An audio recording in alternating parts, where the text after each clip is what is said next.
Hi, everyone, and welcome to the February 2015 Hangout for the Education Committee for NextGen Genealogy Network.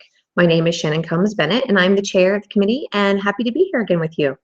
Now, for February, when I asked people, back in December, what they wanted to hear about, one of the things were, how do I answer a call for papers? Now, this takes practice. It takes a lot of practice, unless you've had experience with calls for papers before in either the academic world or in another profession. It might seem a little daunting, a little challenging.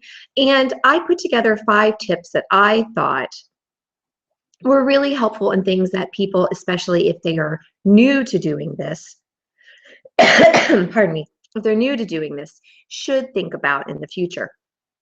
Now, it was my plan to tape this while we were at Roots Tech, and unfortunately, I got a little sick in the middle of the week, and then my schedule just never really opened up after I got better. And then there was snow when I got home, and this was the only day I could get it done. But, it's still February, so I call that a win. So, a call for papers. For those of you who don't know what that means, this is when genealogy societies, institutes, seminars, organizations in general are going to have a conference or a lecture series or whatever it might be, and they put out a public call. We are looking for papers and they need to be turned in by X date for X conference. Sometimes smaller societies and conferences will actually invite people to speak. So once you get to that point, you've made it, right? But for the rest of us, I'm going to go through these 5 tips, like I said, things that you should think about, things that you should do, and I'd love to hear from you. So go out to our Facebook page, NextGen Genealogy Network, make sure you joined, and let's keep the conversation going there. So number 1, and this might seem really silly, but follow the directions. Seriously. Read and reread the submission guidelines. You would be surprised by how many people actually don't do this. And I suspect that's actually the number 1 reason many people get rejected from a conference, is because they simply didn't follow the directions. So here are some things to think about when you're going through those guidelines. Is there a theme? And do you have a presentation to actually go along with that theme? Don't just submit 8 presentations that have nothing to do with the theme of the conference. Try to have at least a couple of them that are along some of the requested themes. For example, NERC, which is coming up in about a month or so, they had a ships and sea type theme. So people should have submitted something along that theme, at least 1 or 2 lectures. Now, do you have time to prepare? This goes along with reading the directions. When is the submission due? And then how long between that and the actual conference do you have, right? Don't answer a call for papers with a topic that is an idea you have, and then you only have 2 or 3 months to pull it together. It's a recipe for disaster unless you think you can work really, really quickly on it, or you already have the idea, or it's a presentation that you've been working on for a while. Don't just put down an idea and make something up, because if it gets picked, you're going to be working your butt off. And the other thing along with, reading the directions is, what is the word limit? A lot of these groups have a size or word limit for your biographies and your abstracts and other things that you're allowed to submit. Check the word limit. Don't go over. Under is fine. Don't go over. Did you spell check it? Did you have a friend read it over to make sure, it sounds like you have a brain in your head? Because sometimes I will write stuff, and then when I go back and I read it, and I'm like, was I drunk? Where the heck did that come from? Seriously, write it, let it set for a few days, come back, just like any good writer does, and, reread it or have a friend read to make sure it sounds just fine. Okay, so my second tip is about your biography or your bio. Now, conferences require a personal biography to be submitted. This is an opportunity to make yourself stand out from the other presenters who you're competing against for those speaking slots. In a short space, sometimes only 50 to 100 words even, you must convincingly explain why you are the authority on that subject and why people should come listen to you and hear what you have to say. So they can be written in many ways. I suggest you go look through some old conference brochures or bios online from places and see how they wrote their stuff, get the feel for what sounds good to you, and then copy it. It's okay, copy it. Copy their style. If it looks good to you, if they got accepted, go along those lines, right? And what I like to do, and a lot of the other presenters do, is I keep updated bios in a file on my computer in varying lengths. That way, when a call for papers comes in for a conference that I really want to submit to, I don't have to sit there and go, oh, I really don't like write myself. What do I want to write? Oh my gosh, I just go out, copy, paste, done. So those are my little tips on bios for you. So number 3, an excellent title and a concise abstract or outline. Now, this may just be me, but when you attend a conference as a presenter, you should treat it like a business. Seriously, like a business. You have a product to sell, and that product is you and your presentation. You and your presentation are the reason why people will take the time to attend. Okay? Just tell yourself that. This is my product. This is my business. This is what I'm here to sell. Me, okay? You know what I mean.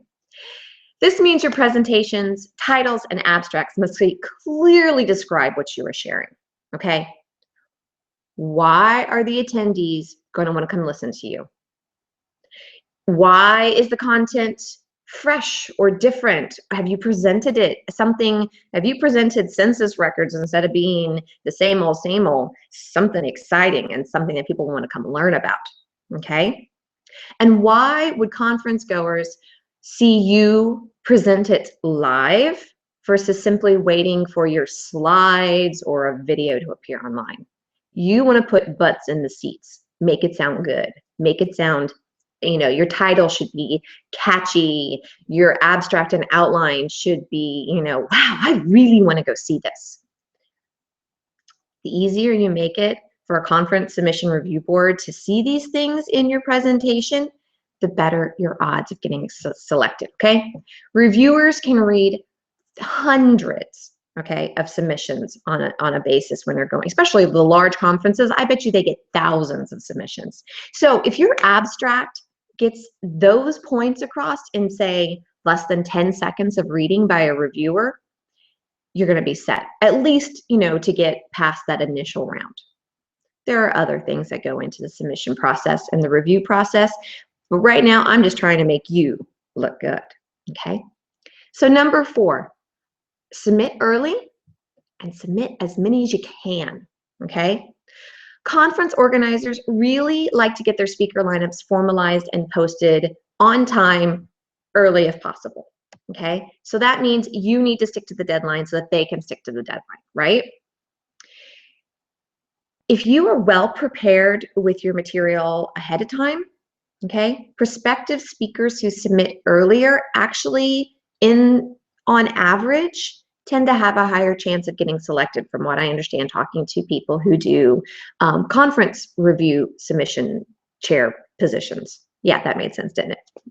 So, and the reason it is because you didn't waste their time, number 1. You submitted it early so that they have a chance to read it before the rush happens, because just like in every field, majority of people are going to wait until the day it's due to submit early. Submit it 2 months early if you're ready for it. I would not submit it unless you have decided at the very last minute that you're going to go to this conference. I wouldn't submit your proposals that last week. Try to get it in as early as humanly possible, because this is a numbers game also. The more presentations you submit to a conference, the more marketable you can appear and the higher your odds are of getting selected. Make the topics you submit varied. You can have some beginner, but you can go all the way to advanced, and don't be afraid to submit a really basic course. Even if you think, oh, everybody's going to submit one like that. Do it anyway, okay? Most conferences are more likely to pick an interesting topic and then backfill the beginning lectures with already selected speakers. The thought is the speaker's going to be there, so why would I hire another speaker to come in when they can do the same lecture? Okay, so make it variety is good, have some advanced, intermediate, and beginner, show what you can do, you'll be good to go. Okay, and number 5 is follow up and have excellent communication skills, because having excellent communication skills will take you far in any field you want to be in, including being in genealogy speaking field. So conference organizers are likely to pick speakers they are familiar with and also have a good prior experience with. It's just the way it is. They know your name. They're going to be more likely, especially if they've had a good experience with you, be more than likely to put you at the top, right? That's why known speakers, of course, have an easier time getting gigs than an unknown person, but that should not let it stop you. Submit anyways. If you are a new and unknown, it's your best interest to personally follow up and build a relationship with people in the know from the various organizations. This result would be, the result of this communication or, networking should be that you know somebody on a selection committee, especially for the smaller conferences. If you know them and you are friendly with them and you're nice and polite, as you should be with everybody, right? It might give your presentation a closer look when it comes time. Also, write a personal letter with your submissions if you can. Some of them are online filling out forms, and so you can't add a letter, but you can always send an email after you submit, right? If you are emailing your submissions in, add a cover letter essentially in your email, right? Or as a separate Word document. Let the committee know that you will be there if you're selected. Some regional conferences have been burned by speakers not showing up who didn't live in their area because they didn't have enough lectures or decided it wasn't worth the money to travel that far. If you have a requirement like that, you should be honest and forthcoming with that information. If you're not going to travel to a small regional conference that isn't in your neck of the woods, let them know, hey, I really want to attend, but I kind of need at least 3 lectures to make it worth my while. I can't come if you only select 1. They will appreciate it. And they'll be honest with you. If they can't fit in 3, neither of you have wasted your time, okay? But above all, be responsive to communication from the committee. Few things are more frustrating for a committee than to chase speakers down. Trust me, I've been there. I've been the chair for my local genealogy society's spring and fall conference seminars for the last 2.5 years, and having to email people repeatedly and eventually show up on their door in one instance and go, hey, you haven't replied, are you coming? Can get a little old. Now, hopefully you won't have somebody from a national conference showing up in your door asking if you're coming, because you would have responded with, heck yeah, I will be there. See you in 6 weeks. Well, that's all for today. I hope these 5 tips helped you a lot. And as always, if you want to hear something about being a young professional genealogist or encouraging the youth in the field of genealogy, please drop me a line on our Facebook page, and I'll be more than happy to do a video. If you want to be on a future video with me, if you have a topic, I'd love to talk to you about it. Just let me know, give me a message. And on that note, I hope you all have an excellent day, a great time. Stay warm in this icky February weather, and I will talk to you soon. Have a great day. Bye.